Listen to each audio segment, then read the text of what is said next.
नमस्कार मित्रांनो. वैवाहिक सहजीवनामध्ये पती आणि पत्नी दोघांची समजा कर्क रास असेल तर त्यांच्या वैवाहिक सहजीवनामध्ये घटस्फोटाची जी संभावना आहे ही किती असते? अशा कोणत्या गोष्टी आहेत की ज्या महत्त्वाच्या आहेत? अर्थात या दोघांमध्ये घटस्फोट होतो की नाही या सर्व संदर्भातली खुलासेवार चर्चा आपण या व्हिडिओमध्ये करणार आहोत.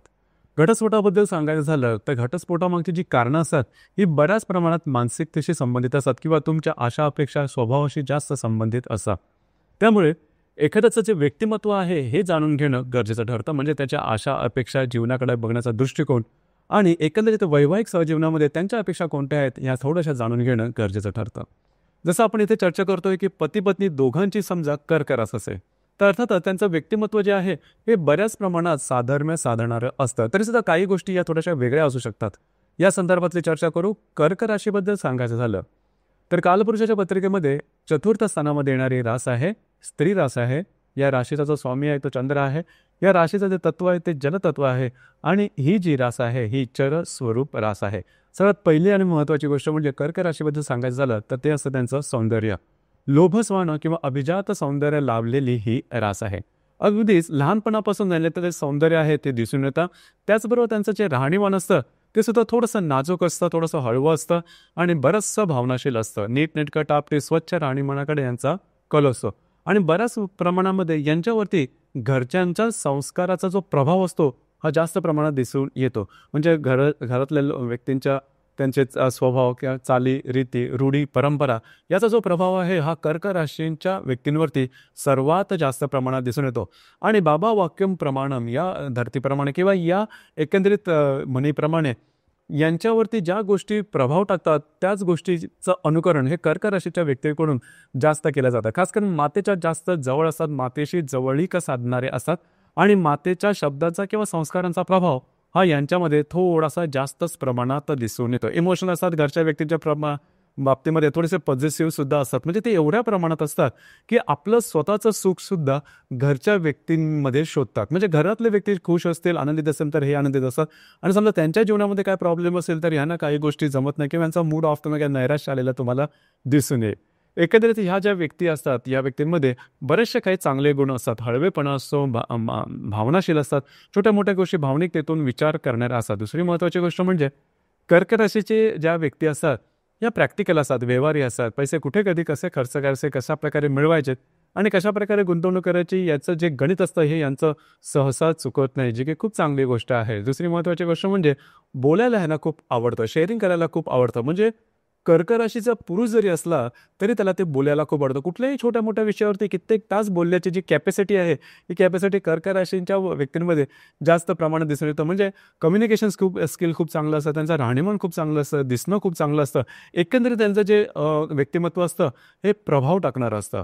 दुसरी महत्त्वाची गोष्ट म्हणजे मेहनती असतात. म्हणजे जरी त्या इमोशनल असल्या तरी मेहनतीच्या बाबतीत मागे बघणाऱ्या नसतात आणि मेहनतसुद्धा अशा प्रकारे करतील एखादं काम आपल्या आवडीचं असो वा नसो त्या कामामध्ये संपूर्णपणे झोकून देण्याची जी तयारी आहे ही तयारी कर्क राशींच्या व्यक्तीमध्ये जास्त प्रमाणात दिसून येतो. एकंदरीत त्यांना घर जास्त सोडवत नाही. म्हणजे घरापेक्षा खूप लांब जाऊन नोकरीधंदा करणं हे त्यांना आवडत नाही. म्हणजे ते स्त्री असतील किंवा पुरुष, थोडेसे ज्याला आपण होमसिक वगैरे म्हणतो हा प्रकार कर्क राशींच्या व्यक्तींमध्ये जास्तच प्रमाणात दिसून येतं. ॲडजस्ट करायला तयार असतात, ही गोष्ट खूप महत्त्वाची आहे.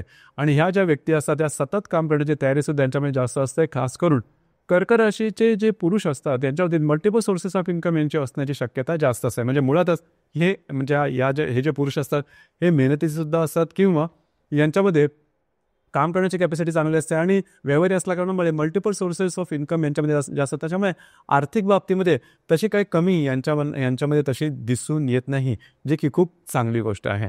आता साधारण या राशीमध्ये एकंदरीत 3 नक्षत्र येतात. पहिलं आहे पुनर्वसू, दुसरं आहे पुष्य आणि तिसरं आहे आश्लेषा.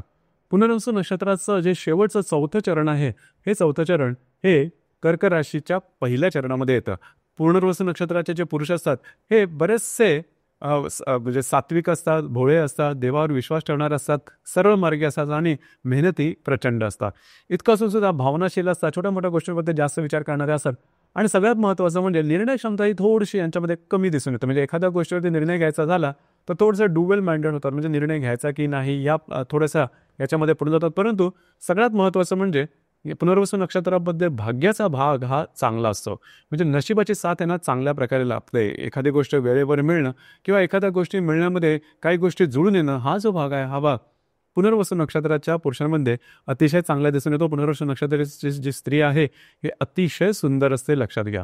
यानंतर पुष्य नक्षत्राबद्दल सांगायचं झालं तर पुष्य नक्षत्र हे थोडंसं वेगळं आहे. कूल काम कलेक्ट म्हणतात की शांतपणे धीरोदात्तपणे विचार करून निर्णय घेणारे अशा प्रकारचे नक्षत्र असतं. यांच्यामध्ये निर्णय क्षमता ही खूपच चांगली असते आणि जबाबदारी घेऊन पुढे जाण्याची जी शक्ती असते ती खूप चांगली असते. लिडरशिप क्वालिटीज यांच्यामध्ये अतिशय चांगल्या प्रकारे दिसून येतं. कुठल्याही म्हणजे कितीही परिस्थिती पॅनिक करणारी असेल किंवा गडबड करणारी असेल किंवा गोंधळास्पद असेल तरी शांत धीरोदात्तपणे निर्णय घेणं आणि एखादी निर्णयाची अंमलबजावणी करणं हा भाग पुष्य नक्षत्रांच्या व्यक्तींमध्ये मध्ये स्त्री असतील किंवा पुरुष असतील दोघांमध्ये अतिशय चांगल्या प्रकारे दिसून येतं. यांचं सुद्धा सौंदर्य खूप चांगलं असतं. हे सुद्धा देवबळ असतात, परंतु खूप देवदेव करणं तसं त्यांच्या एकंदरीत वृत्तीतून दिसून येत नाही. आश्लेषा नक्षत्राच्या बाबतीत गोष्टी थोड्याशा वेगळ्या असतात. आश्लेषा नक्षत्राचे मग ते स्त्री असेल किंवा पुरुष यांना बोलायला खूप आवडतं आणि यांना जीवनात थोडीशी जास्त मेहनत करावी लागते. घरच्याचं सुख कमी मिळणं किंवा मातेचं सुख कमी मिळणं किंवा मातेची न जमणं न पडणं अशा प्रकारचा भाग हा थोडासा आश्लेषा नक्षत्रामध्ये दिसून येतो.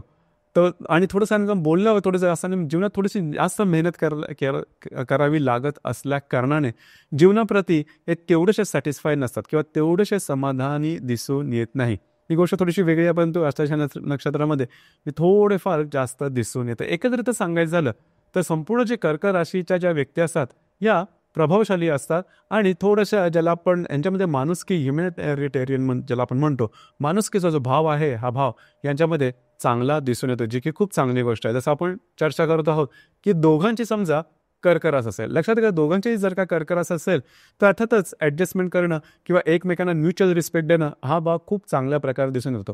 परंतु इथे एकच गोष्ट आहे की जी कर्क राशीचा सगळ्यात मोठा वीक पॉईंट आहे तो म्हणजे कर्क राशीचे जे पुरुष असते, म्हणजे इथे आपण पती पत्नीबद्दल विचार करतोय, तर पती आणि पत्नी दोघांनाही त्यांच्या घराकडची जी माणसं असतील फॅमिली मेंबर्स असतील त्यांच्याबद्दल ते प्राऊड फील करतात आणि त्यांच्याबद्दल काहीही बोललं गेलं तर त्यांना ते सहन होत नाही. फक्त ही एकच गोष्ट आहे त्याच्यावरती काम करणं गरजेचं राहील. कारण कधीकधी सहजपणे जरी काही गोष्टी एकमेकांच्या घरच्या व्यक्तींबद्दल वेड्या वाकड्या बोलल्या गेल्या किंवा त्यांना वागणूक थोडी वेळी वागणी दिली गेली तर मात्र गोष्टी हळूहळू या टोकाच्या होऊ शकतात. कारण ह्या एका गोष्टीबद्दल कर्क राशीचे स्त्री असो किंवा पुरुष कधीही तडजोड करत नाही. त्यांच्यासाठी हा सगळ्यात मोठा वीक पॉईंट आहे आणि तो जर का तुम्ही सांभाळला तर अर्थात तुमच्या दोघांमध्ये जे घटस्फोट किंवा डिवोर्स हा जवळजवळ होण्याचा कारण दोन्ही ज्या व्यक्ती असतात यांचे आवडीनिवडी जीवनाकडे बघण्याचा दृष्टिकोन हा जवळजवळ समान असतो.